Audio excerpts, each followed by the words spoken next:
Welcome to the Morning English Podcast. Listen, learn, and speak English daily.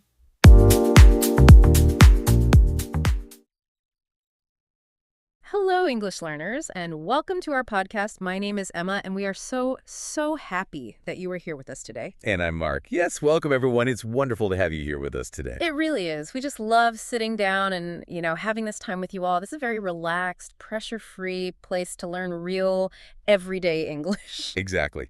Just think of us as two friends chatting in your living room, and you are our third friend just sitting right here with us, joining the conversation. Grab a cup of tea or coffee and just relax. There's no test at the end of this. You definitely no test. Yeah.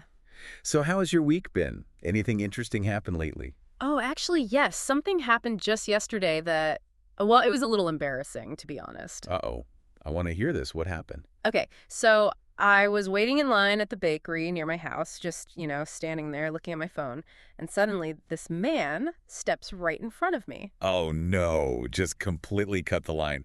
I hate when people do that. Right, me too. So immediately, I got so annoyed. My heart started beating fast. In my head, I was already having this huge, angry argument with him. Oh, I know that feeling. Yeah. You were totally ready to fight him. I really was. I was thinking, how rude. Who does he think he is? But then, right before I opened my mouth to yell at him, he turns around and looks at me. Oh, boy. What did he do? He just smiled very politely and asked, "Excuse me, are you waiting to order or pick up your food?" Wait, so he wasn't cutting the line? Not at all. He was just trying to figure out where he was supposed to stand. That is so funny. Yeah. Your brain just completely created a fight out of nothing. Literally nothing. I felt so silly. But it made me think about how fast our brains jump to panic or anger. Oh, absolutely. And that actually connects perfectly to what we were talking about today. Yes, it does. Tell everyone what today's topic is. Today we are talking about the power of staying calm. And specifically, we are going to learn how staying calm can magically improve your spoken English. It is going to be such a helpful conversation. But before we get started, if you enjoy learning English with us, please take 1 second to like this video, subscribe, and share the podcast with one friend who is also learning English. Yes, please do. It helps us out a lot. Okay, so to start us off, I have a big question for you and for our listeners too. All right, I'm ready. Why is it that when we feel nervous or annoyed or pressured, even the simplest English words suddenly feel completely impossible to say? That is such a great question, and it goes right back to your bakery story, actually. Mm. When we panic or feel nervous, especially when we are trying to speak a second language, our brains just move way too fast. Yeah, it's like a machine spinning out of control. Exactly. We call it the fast brain trap. Let's imagine a situation at work. Your boss suddenly asks you, "Hey, why isn't that report finished yet?" Oh, instant panic. My palms are sweating just thinking about it. Right. You feel attacked. So your brain speeds up, and instead of giving a simple answer, you start speaking really fast, and your sentences get longer and longer. Because you feel like you have to defend yourself. Yes, you start saying things like, "Well, I was going to finish it, but nobody sent me the numbers, and the computer was broken, and I couldn't do anything, so I just..." It's exhausting to listen to. I always compare speaking English nervously to getting lost in a dark forest. Oh, I like that, a dark forest. Yeah, because the more words you use, the deeper you go into the forest. And suddenly, you are completely lost. You can't find your way out of the sentence. That is a perfect way to describe it. So if we are lost in the forest, is it okay to just stop talking for a second? It is more than okay. It is the most powerful thing you can do. Pausing is like turning on a flashlight in that dark forest. Really? Just silence? Yes. You have to buy yourself some time. And we have a great phrase for this. You can simply say, "Give me a moment to think." Give me a moment to think. That sounds so professional. It is. Or you could say, "Let me think about that for a second." When you use a steady, calm voice to say that, you instantly look confident. Even if inside you're totally panicking. Exactly. Your heart might be beating fast, but your voice is steady. You are in control. I love that. Let's practice that with our listeners right now. Wherever you are listening, take a deep breath with us. Ready? Inhale and exhale. Now say it out loud with us. Give me a moment to think. Great job. Just having that phrase in your pocket can change everything. Okay, so pausing helps before we speak. But what about when we finish speaking and the other person doesn't understand us? Ah, yes, the classic misunderstanding. When someone looks at you and says, "Sorry, what do you mean?" My brain instantly panics. I immediately think, "Oh no, my English is terrible. I made a huge mistake." But you shouldn't. Misunderstandings happen in every single language, even between native speakers.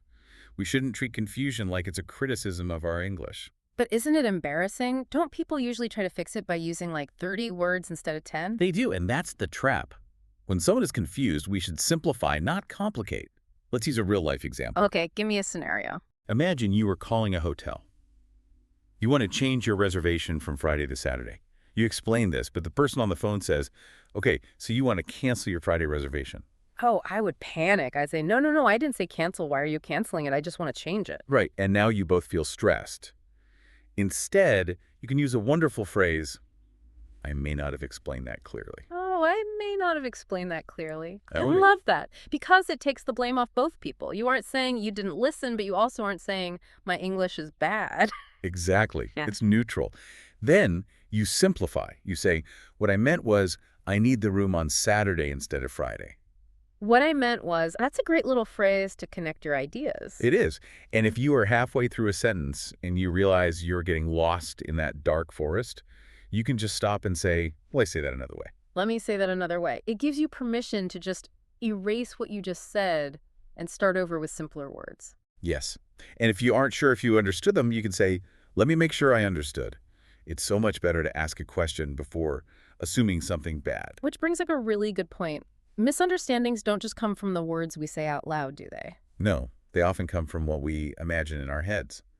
Just like your bakery story. Oh, right. The imaginary drama. Like, think about getting a text message from your boss or a friend that just says, can we talk later? Oh, that is the scariest text message in the world. It is, because it's missing information. And when information is missing, we fill it with the worst possible scenarios. We really do. We assume the worst. Like, imagine you are waiting for a train and they announce it's delayed by 10 minutes. A 10-minute delay. Okay. Suddenly you think, I'm going to be late for work.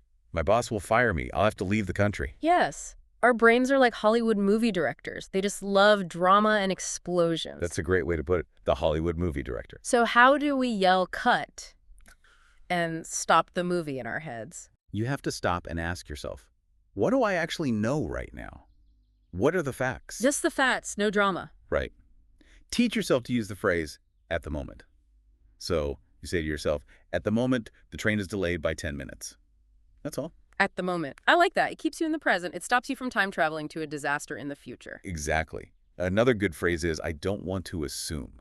To assume means to guess something is true without having proof. Right. Yes. So going back to that scary text message, can we talk later? Right. How do I reply calmly to that? You don't reply with, are you mad at me? Did I do something wrong? You just stick to the facts. A calm response is simply, sure, what time works for you? Sure. What time works for you? Wow. That completely kills the anxiety. It's so simple. It is. It prevents you from creating drama that isn't there. Okay, so that helps when the conflict is all in our imagination. But once we stop imagining drama, we still have to face real-life disagreements. True. Life isn't always easy. Like, what about when we actually need to say no to someone? I feel like this is so hard for English learners. Saying no is hard for native speakers too. Hmm. People often think that being calm means you have to make your no sound incredibly reasonable. Right, so we give a ton of excuses. Exactly. You end up giving a 5-minute documentary of excuses. I would love to help, but my dog is sick and I have a headache and I need to wash my car. But saying no directly feels rude. We always want to say sorry, but maybe, because we don't want to hurt anyone's feelings. I understand that. But there's a big difference between being polite and being passive. You need to learn how to hold your ground. Hold your ground. That means to stay firm and not change your mind, right? Exactly. Let's say a manager is pushing you to work late, but you really can't. You don't need a documentary of excuses. You just say, I understand this is urgent, but I can't stay late tonight. I can work on it first thing tomorrow morning. It's very clear. But what if they push back? What if they say, come on, please, just 1 hour? If they push again, you keep your message stable. Do not invent new excuses. Just say, I'm sorry, but I can't do that today. I'm sorry, but I can't do that today. Just repeating the boundary. Yes, and the same goes for disagreements. If someone says something you don't agree with, you don't have to fight them, but you don't have to agree either. What's a polite way to disagree? You can say, I see it differently, or I understand your point, but I don't agree. I see it differently. That is so respectful, but it still holds your ground. It creates a safe space for two different opinions. I think these phrases are so useful. But I have one final question, and it's a very realistic one. Okay, let's hear it. What if I remember all these great phrases too late? Like, what if I got nervous, the Hollywood director took over, and I already said something rude or angry? Yes. We are all human. We all make mistakes and lose our temper sometimes. Is the relationship just ruined forever? No, not at all. You don't have to pretend the bad sentence never happened. You can use a technique called the repair. The repair, like fixing a broken car.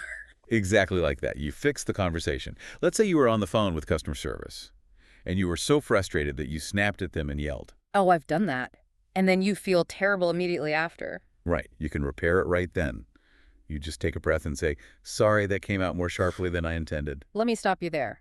Sharply. Explain what that means for our listeners. Sure. If you speak sharply, it means your voice sounded harsh or angry or impatient, like a sharp knife. Sorry, that came out more sharply than I intended.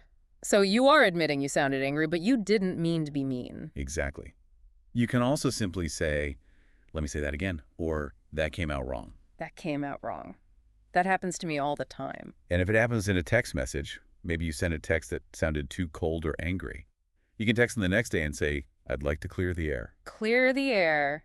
That is a fantastic idiom. It means to talk openly about a problem to remove the tension, right? Like opening a window to let smoke out of a room. That's a beautiful way to explain it. Yes, Mhm. When you clear the air, you are showing the other person that you care about the relationship. So even if you make a mistake and lose your calm, you can always repair it. Always. Wow. We have covered so much today. I feel calmer just talking about this. It's powerful stuff, isn't it? It really is. To summarize for everyone listening, staying calm doesn't mean you have zero emotions. You are allowed to feel nervous or frustrated. Absolutely. Staying calm just means giving yourself choices. You don't have to perfectly control your first feeling. You just have to choose your next sentence carefully. I love that. Choose your next sentence carefully. Let's do a quick review of the core phrases we learned today. We started with buying time. Give me a moment to think. Then we had clarifying mistakes. Let me say that another way. Holding your ground. I see it differently. And finally, repairing a mistake. I'd like to clear the air. Such good phrases. And now we have a small challenge for you, our listeners. Yes, homework time, but fun homework. We want you to write one complete sentence in the comments below using your favorite phrase from today's episode. And tell us exactly what real-life situation you would use it in. Would you use it with your boss, a friend, the bakery line? We want to know. We read all your comments, so don't be shy. Please try it out. Practicing your English every single day is the secret to getting better. And remember, making mistakes, getting lost in that dark forest is just a normal part of the journey. It happens to everyone. Just turn your flashlight and take a pause. Thank you all so much for spending your time with us today. We are so proud of you for learning English, and we are cheering you on. We definitely are. Have a wonderful week, everybody. Take a deep breath, stay calm, and we will see you next time. Goodbye.